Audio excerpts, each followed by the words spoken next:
தமிழ்நாட்டில் பெரியாருக்கு பிறகு உங்களை தொடர்ந்து இயங்க வைப்பதில் வெற்றி பெற்றவர் அண்ணன் சீமான். நான் தமிழ்ல இருக்கும் போது கூட நான் என்ன பேசுறேன்னு எவனும் பார்த்ததே இல்லை.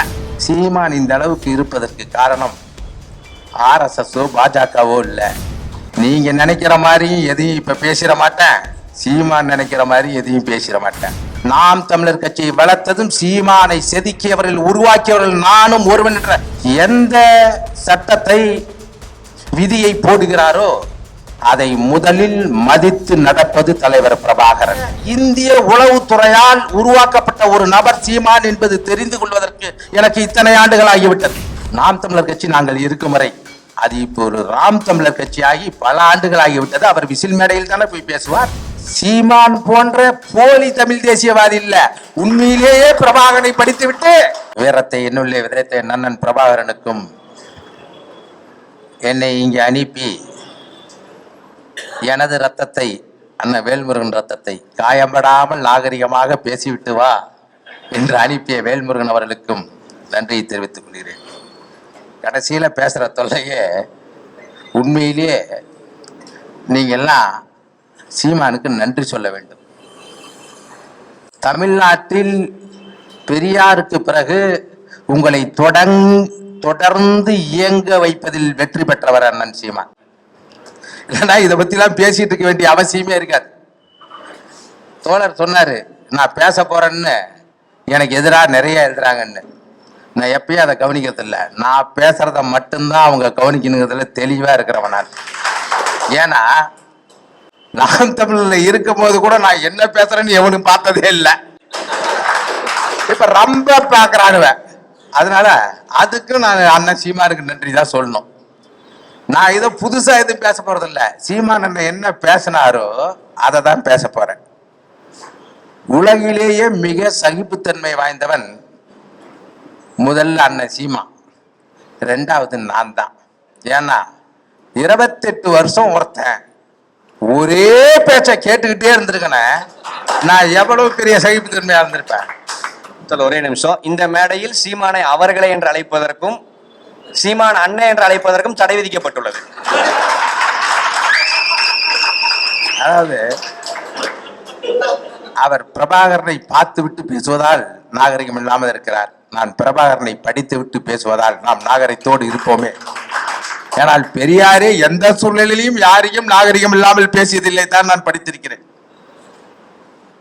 சீமான் இந்த அளவுக்கு இருப்பதற்கு காரணம் ஆர்எஸ்எஸோ பாஜகவோ இல்லை, பெரியாரும் பெரியார் மேடையிலும் மார்க்சிய அம்பேத்கரிய மேடையிலும் தான். அவர் 2004 பேச மேடையில் போது அப்பொழுதும் கூட நான் தான் இருந்தேன்.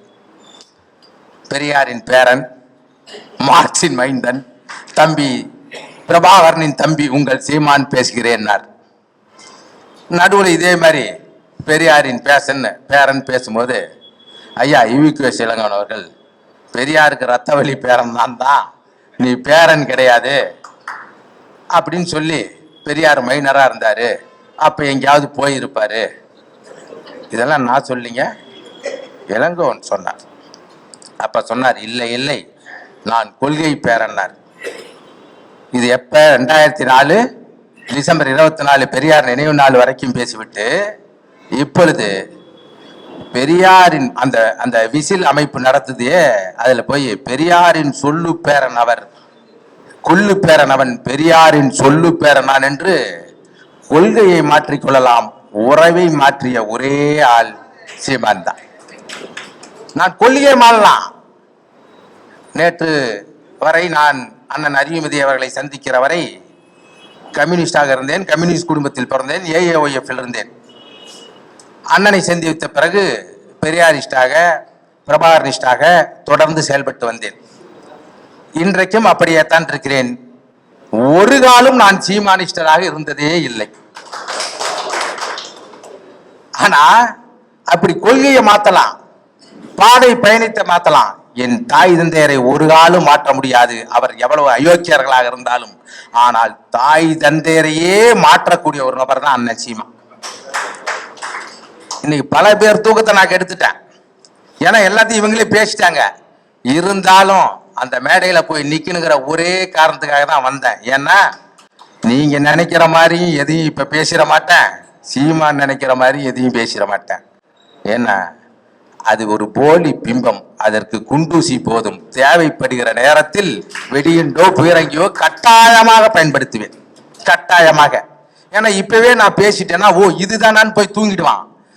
தேர்தலில் எந்த 8.22 விழுக்காடு பெறுவதற்கு நானும் கள்ளக்குறிச்சி பாராளுமன்ற தேர்தலில் நின்று 3வது வாக்கை வாங்கி அந்த வாக்கில் என் மூலமாக கட்சி அங்கீகரிக்கப்பட்டதோ அதே வாக்கை நான் 4% சீராக குறைத்து அங்கீகாரத்தை இழக்க வைத்து சீமானை அமர வைக்கிற வரை நான் நிற்கப் போவதில்லை என்று முடிவெடுத்து விட்டுத்தான் இந்த வேலைக்கு வந்திருக்கிறேன். எத்தனையோ பேர் நாம் தமிழிலிருந்து வெளியேறினார்கள். சொன்ன காரணம் என்ன மதிக்கவில்லை, அங்கீகாரம் கொடுக்கவில்லை, அதை கொடுக்கவில்லை. நான் சொல்லிவிட்டு வந்தது, பெரியாரை என்று சீமான் ஒழிப்பேன் என்று சொன்னாரோ அன்றுதான் நான் வெளியே வந்தேன். அதுவும் பிராமண கடப்பாரை தூக்கிய பிறகு நாம் விடுவதாக இல்லை.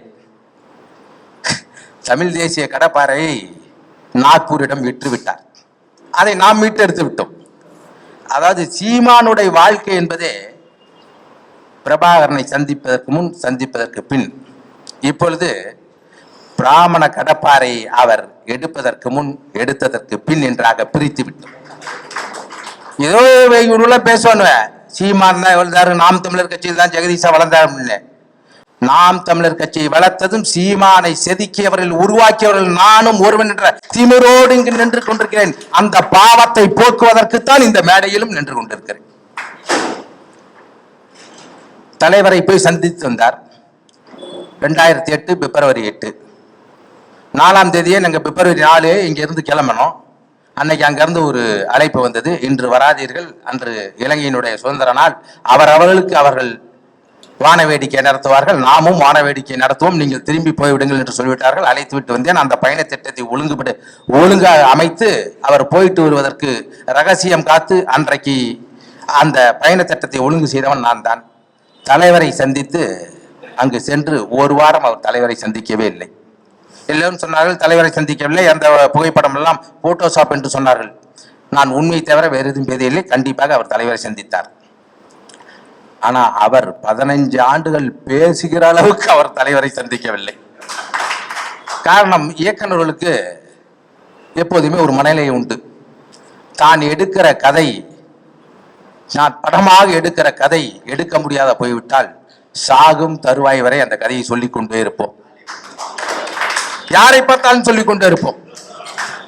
அதுபோல அண்ணன் சந்தித்தார், 2 முறை சந்தித்தார். ஒரு வாரம் கழித்து ஒரு 1/2 மணி நேரம் முதலில் சந்தித்தார். அதற்கு பிறகு 2வது முறை 6-7 நிமிடங்கள் சந்தித்தார். அழைத்து கொண்டு போய்விட்டார்கள்.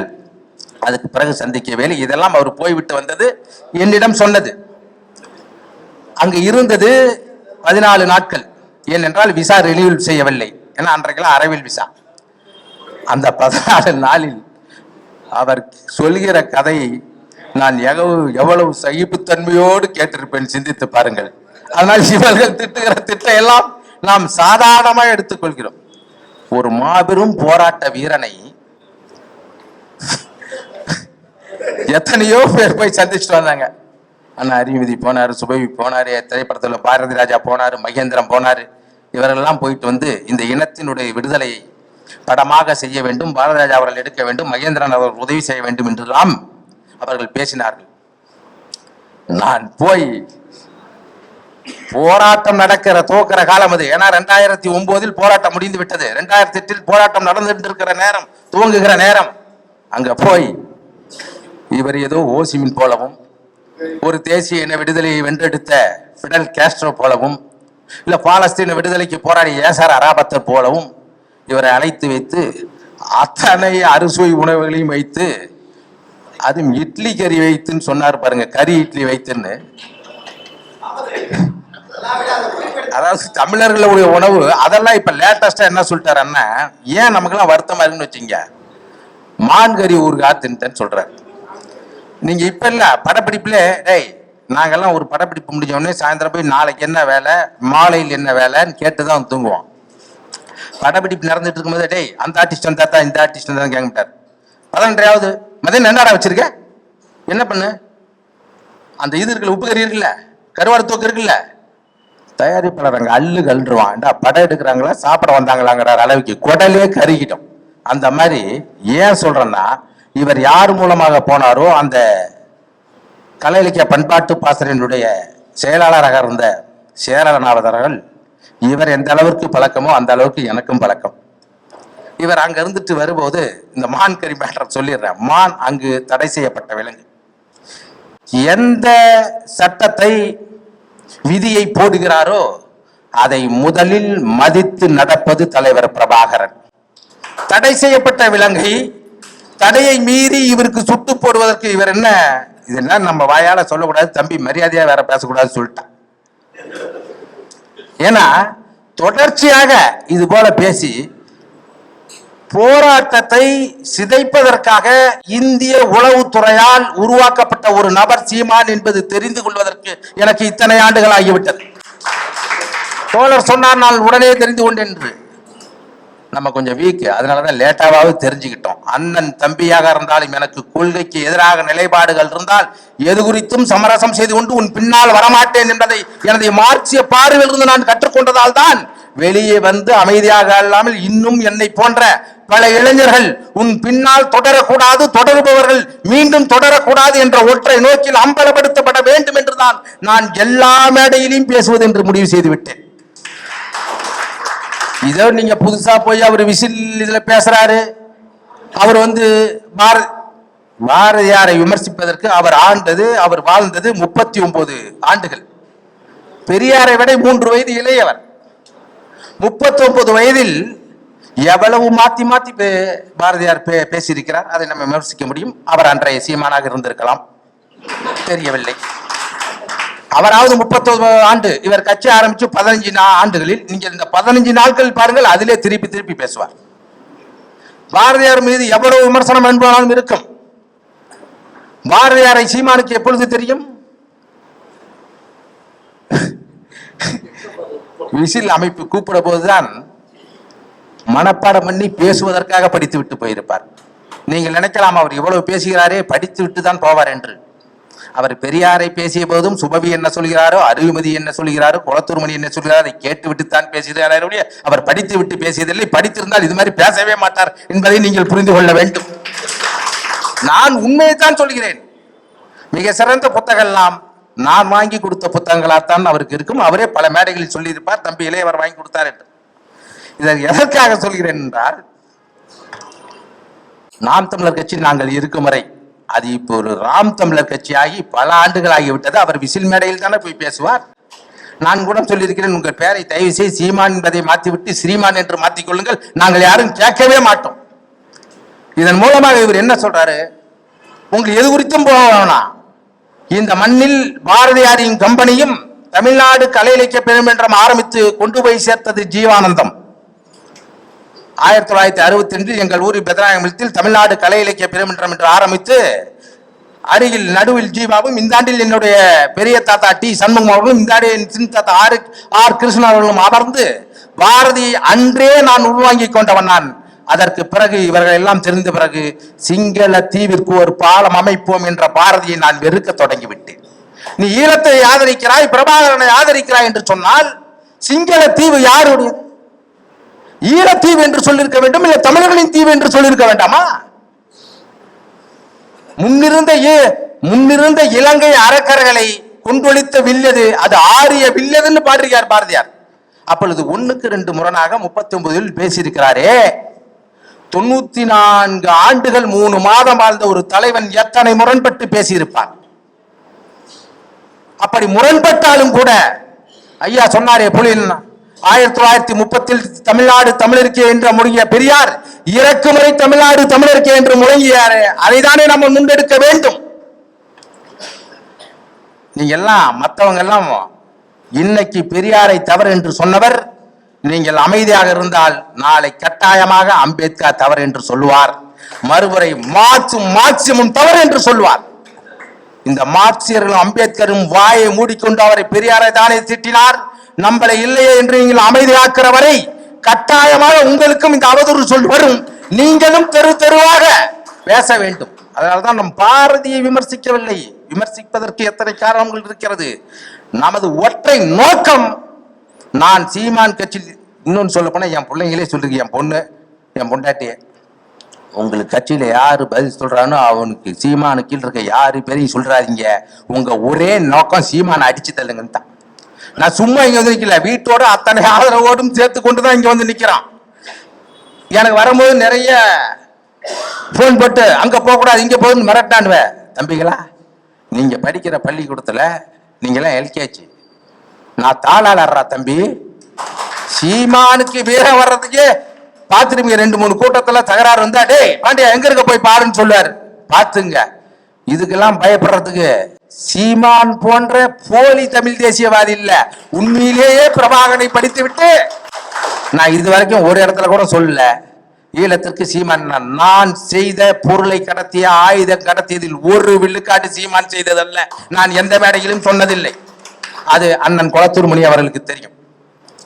சீமான் தலைவரோடு எடுத்த புகைப்படத்தை கூட அவர்கள் சீமானை நம்பி கொடுத்து அனுப்பவில்லை என்றால் பிரபாகரன் இவரை எந்த அளவுக்கு நம்பினார் என்பதை நீங்கள் சிந்தித்து பார்க்க வேண்டும். இதை நான் அவர்கிட்ட கேட்டேன், வந்தபோது படம் இல்ல, அந்த படம் 8 படம் வந்தது, 8 படமும் இன்னும் என்னிடம் தான் இருக்கிறது. அன்றைக்கு காவல்துறை கெடுபிடி இருந்தால் தம்பியும் சீமானும் நான் போட்டு வைத்திருக்கிறேன். அந்த ஒரிஜினல் ஆச்சு என்னுடைய மெயில் ஐடியில் தான் வந்தது. அது கூட 1 மாசம் நானாக கெஞ்சி கேட்டு வாங்கினேன். அப்பொழுது சேரலாதன் கேட்டேன், ஏன் மற்ற படம் எல்லாம் அனுப்பவில்லை, அண்ணன் AK-74 பயிற்சி எடுத்த படத்தை ஏன் அனுப்பவில்லை என்று நான் கேட்டேன். அண்ணே என்னை அண்ணன் தான் கூப்பிட்டார், அண்ணே உங்க அண்ணனை எங்க அண்ணன் நம்பலன்ட்டார். யோசிச்சு பாருங்க, அங்க ஒரு படம் நடந்துட்டு இருக்கு, எல்லாலன்னு ஒரு படம். என்ன சொல்ல போது அண்ணன் சரி தம்பி மன்னிச்சு சீமான் திட்டமிட்டேதான். ஏன்னா அப்ப வந்து சேரலாந்திர சொல்றேன், நானும் வரேன் தலைவரை பார்க்கணும்ட்டு. இவரே சொல்லிட்டாரு, அது பாதுகாப்பு கருதி உன்னை கூப்பிட்டு போக மாட்டேன்ட்டாங்க. காரணம், அங்க திரைப்பட கல்லூரி ஆரம்பிக்கும் போது, தம்பி நீ தாண்டா முதல்வர், அப்ப கூட்டிட்டு போலான்ட்டார். அப்புறம் தான் அவர் தெரியும் திட்டமிட்டு. ஏன்னா ஒருவேளை அங்க நடந்தது எனக்கும் தெரிஞ்சிருந்தா அன்னைக்கே கூட நான் வெளியே வந்திருக்கலாம். அதனால போயிட்டு எந்த படமும் அவர் தங்கல. அந்த படத்தை துவக்கி வைக்க போகும்போது அழைத்தது வந்து 1 வருஷத்துக்கு முன்னே கூப்பிட்டாங்க. நாங்க போய் இலங்கையில வாழ்த்துக்கள் படம் எடுக்கிற போது அங்க வந்து புலிகள் சந்தித்தார்கள். எங்க நாங்க இருந்து கண்டி நூறாளியா பகுதியில், அந்த பகுதியில் இல்ல. அப்பொழுதே இவரை கூப்பிட்டார்கள். இவர் 2-3 தடவை போகல. கடைசியில கூப்பிட்டு நம்மளை கேட்டாங்க, என்ன ஒன்னும் பயப்படுறாரான்னு. என்னால உண்மையை சொல்ல முடியாதுன்ட்டேன். என்னால உண்மையை சொல்ல முடியாது அப்படின்னு சொல்லிட்டேன். நீங்க நினைக்கிறீங்க இவர் அவ்வளவு சிந்திச்சு, இவர் எப்பேற்பட்ட ஆளு 2 தகவல் கூட சொல்லிடுறேன். ஏன்னா 2004 கதை விவாதத்துக்கு போறோம். ஒரு விடுதியில படுத்திருக்கோம். ஒலிம்பிக்கு 2004 வருடத்துக்கு ஒரு முறை நடக்கும்ல, ஒலிம்பிக் பார்த்துட்டு இருக்கோம். டேய் எப்படி விளையாடுறான்னு பாருண்ணா, ஏன்னா இது போன தரம் நட ஒலிம்பிக்னு படம் லூசு. 2004 இப்ப 2003 இருக்குன்னாரு.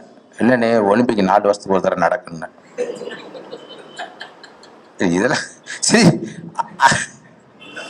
அதுக்கப்புறம் 2006 விஜயகாந்த் எதிர்த்து தேர்தல் பிரச்சாரத்துக்கு நான் விஜயகாந்த் கூட ரொம்ப பழக்கம். தாயகம், கருப்பு நிலா, காந்தி பிறந்த மணி, இந்த படத்தெல்லாம் ஒர்க் பண்ணேன். நான் திரைப்பட கல்லூரி படிப்பதற்கு அவரும் ஒரு கடிதம் கொடுத்து விட்டார். ஆனாலும் என் தொழிலை விட, அவர் சொல்றாரு, என் வருமானத்தை விட என் இனமானத்தை காக்க, இனமானத்தை காப்பதாக சொல்லி வருமானத்தை பெருக்கி கொண்டதை விட வேற எதுவும் செய்யவில்லை.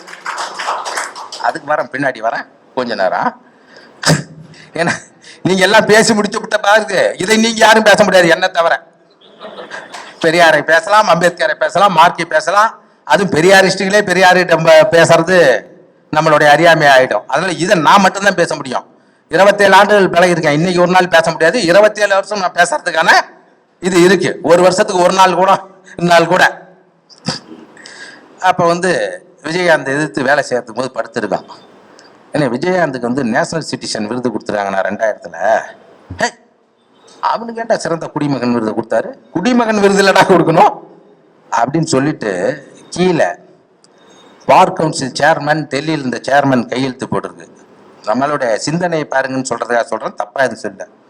இல்லை இவர பார் கவுன்சில் சேர்மன் போட்டிருக்கு, எல்லா பார்லையும் 10% டிஸ்கவுண்ட் உண்டோ. ஆனால் இது அந்த பார் இல்லைன்னு வக்கீலுக்கு பிடிச்சவங்கலாம் வக்கீல் தொழில் பணிபுரிவதற்காக ஒரு பார் கவுன்சில் இருக்கு, அதுல பதிவு பண்ணோம். அந்த டெல்லி பார் கவுன்சில் சேர்மன் நான் கையெழுத்து போட்டிருக்காரு. இதெல்லாம் 1-2 உதாரணம். அப்படிப்பட்டவரு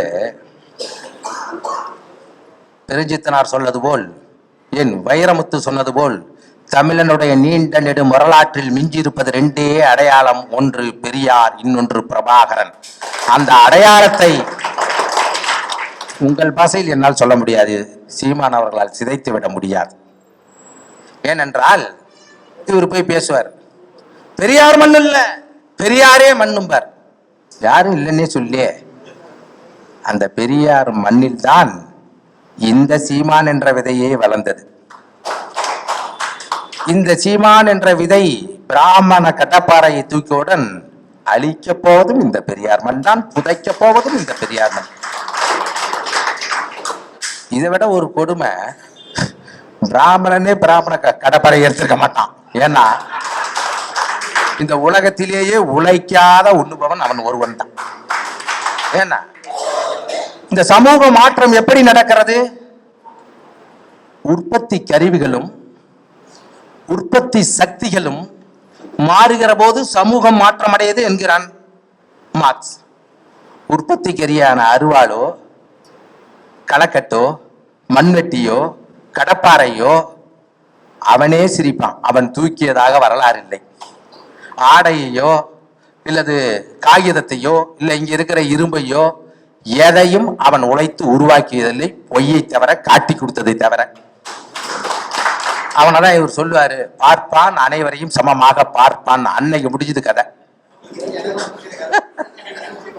அதாவது அவனே சிரிச்சிருப்பான். நான் பிராமண நூல் எடுத்து உங்களை வீழ்த்துவா கூட சரி, வாழ்த்து முடு, வாழ் எடுத்து வீழ்த்த முடியாத இந்த தமிழர்களை நூல் எடுத்து அண்ணன் வீழ்த்திட்டும்.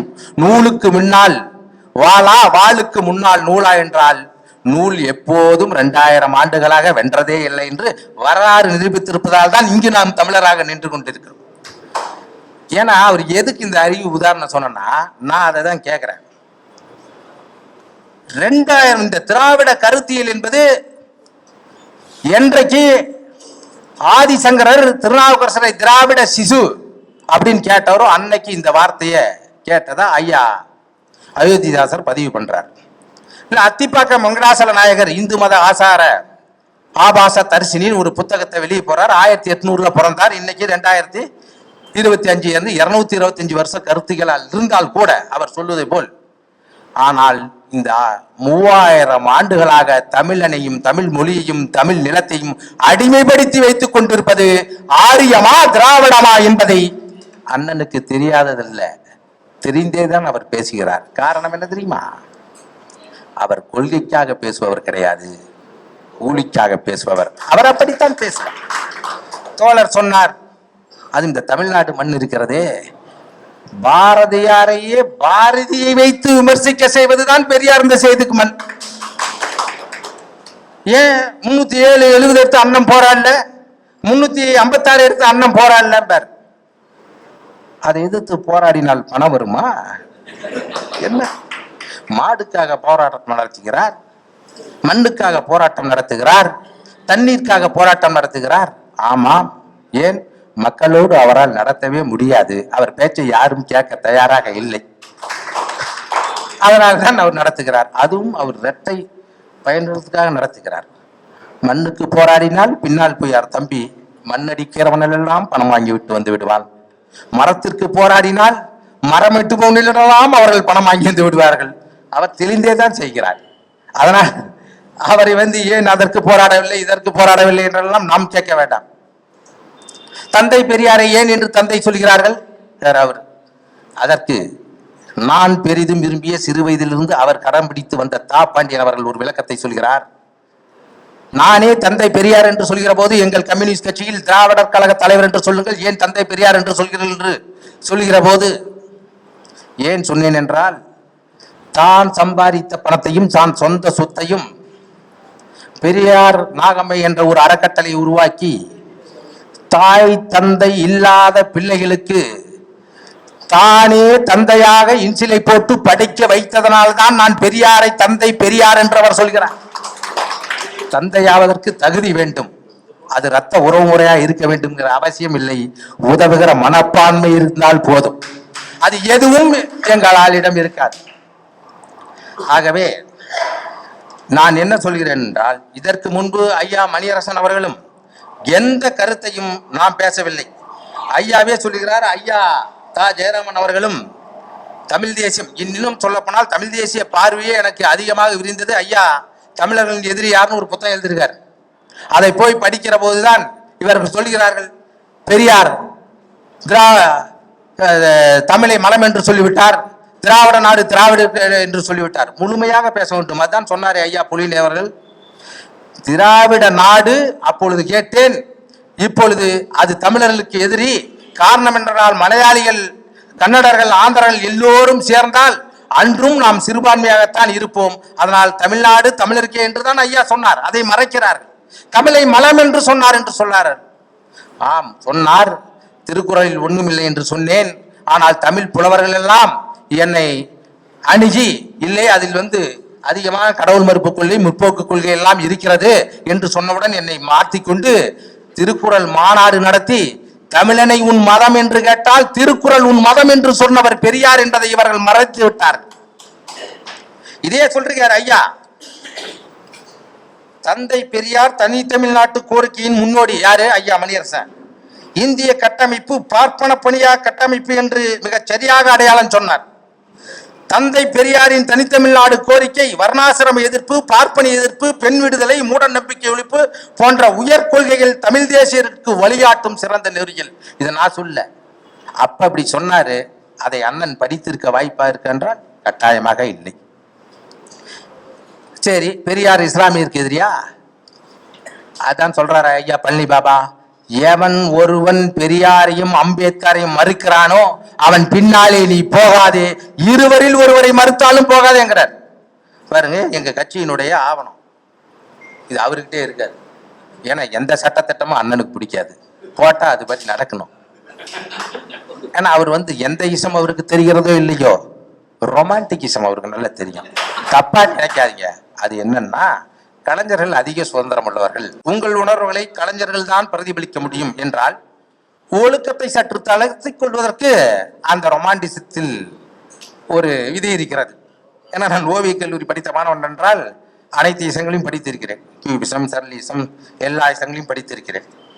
இதில் இஸ்லாமியர்களுக்கு அண்ணன் எதுக்கு சொன்னா, ஐயா சொன்னாரு. ஆமா, அந்த நேரத்தில் ராஜாஜியோடு காகிதம் இல்லத்தவர்கள் கூட்டணி வைக்கும் போது சொன்னேன். ஆனால் இறுதி வரை அவர் இஸ்லாமியருக்கு எதிராக இருந்தாரா என்றால் கட்டாயமாக இல்லை. அந்த காலத்தில் 73 சாகிற வரை. ஆனால் நீங்கள்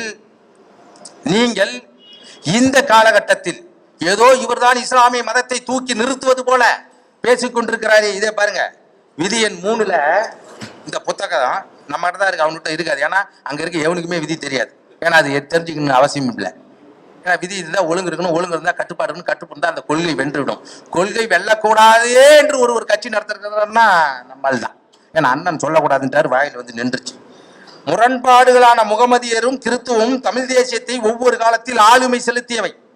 சட்ட பாதுகாப்பு, சொத்துடைமை, வலும், பண்பாட்டு பின்புலம் கொண்ட மதவழி தனி இன கட்டுமானம் கொண்டவை. முகமதிய தமிழரும் கிறிஸ்துவ தமிழரும் தங்களுடைய முதன்மை அடையாளம் தமிழ் தேசிய அடையாளமே என்று உணர்ந்தறிந்து வருவாராயின் நட்பு முரண் வகையிலும் அல்வழி பகைமுரண் வகையிலும் இடம்பெறுவர். இவர்கள் எச்சரிக்கையோடும் விழிப்போடும் அன்போடும் கையேள வேண்டிய தரப்பினர். இது எதுவும் நான் சொல்ல, அவர் சொல்லிருக்காரு. கொஞ்ச நாளைக்கு முன்ன என்ன சொன்னாரு? சாத்தானின் குழந்தைகள். எதுக்குன்னா இவரே மாறி மாறி தானே பேசுறாரு. அது மட்டும் இல்ல, என் மதம் சைவம், வைணவம், நீ எப்படி செக்கு எண்ணெய்க்கு திரும்புறியோ, இயற்கை உணவுக்கு திரும்புறியோ அந்த மாதிரின்னு சொன்னா, இதையெல்லாம் நீங்கள் சொன்னீர்களே, மாத்தி மாத்தி தானே பேசுகிறீர்கள். இவருடைய நோக்கம் ஒன்றை மட்டும் சொல்லிவிட்டு விடுபெறுகிறேன், பெரியாரை சிதைப்பதல்ல. ஏனென்றால் இந்த மண்ணில் ஈழ விடுதலையும் பிரபாகரனையும் தெரு தெருவாக கொண்டு சேர்த்தவர்கள், வெகுஜன அரசியல் மயப்படுத்தியவர்கள் பெரியாரிஸ்டுகள். நான் பிரபாகரனை கண்டு கொண்டது நான் கம்யூனிச குடும்பமாக இருந்தாலும் எங்க ஊரில் பெதராயமலையம் கோட்டக்கரை மைதானத்தில் அன்று வடிவில் ஒரு அரங்கம் அமைத்து விடுதலை புலிகளுடைய சண்டை காட்சிகளை மறைப்போடு போட்டு, ஏன்னா உளவுத்துறை வரும், அவன் யாருன்னு கண்டுபிடிக்கப்பட்டு சுத்தி பார்த்து வந்தவுடன் துண்டறிக்கையை படித்து விட்டு அவர்களுக்கு நமக்கு தொகையை ஏதாவது கொடுத்து போவோம். அந்த வகையில் கொண்டு போய் சேர்த்தவர்கள் பெரியாரிஸ்டுகள் தான்.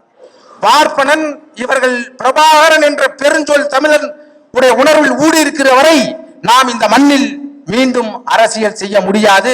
ஏனால் உலகம் முழுக்க நீங்கள் சிந்தித்து பார்க்க வேண்டும். 1925 தான் இந்து மகா சபை ஆரம்பித்தது. 1925 தான் கம்யூனிஸ்ட் பொது உடைமை இயக்கம் ஆரம்பிக்கப்பட்டது. 1925 தான் சுயமரியாதை இயக்கம் ஆரம்பித்தால் கூட இந்தியா முழுமைக்கும் அவன் ஆண்டாலும் இங்கு தமிழ்நாட்டில் அவன் ஆள முடியாத சூழல் இருப்பதால் பிரபாகரன் என்ற பெருநெருப்பை பெரியாரை எதிராக பயன்படுத்தி வீழ்த்துவிடு என்று அவர் கட்டளையில் காரணமாகத்தான் பெரியார் இறந்தது 73, தலைவர் ஆரம்பித்தது இயக்கம் 75.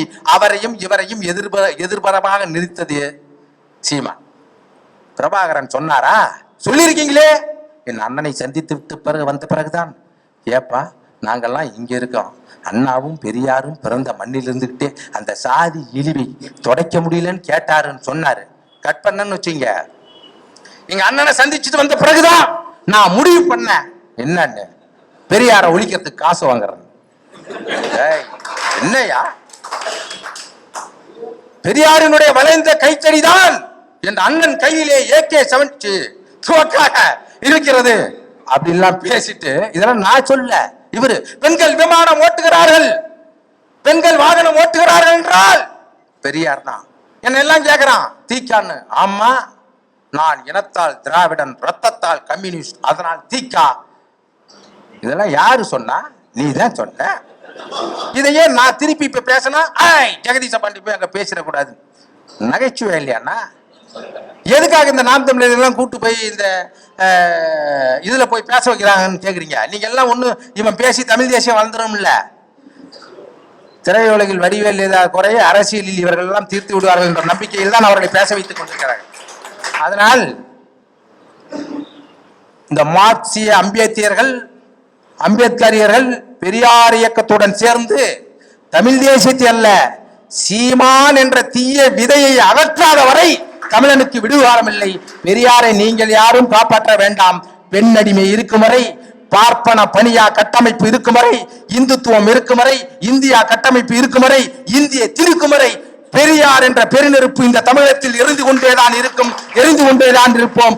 நாம் மாற்றிய பெரியாரி அம்பேத்கரிய கருத்துக்களை உள்வாங்கி தமிழ் தேசியத்தை சீமான் அல்லாமல் வென்று காட்டுவோம், சீமானை ஒழித்து காட்டுவோம் என்று கூறி விடைபெறுகிறேன். நன்றி.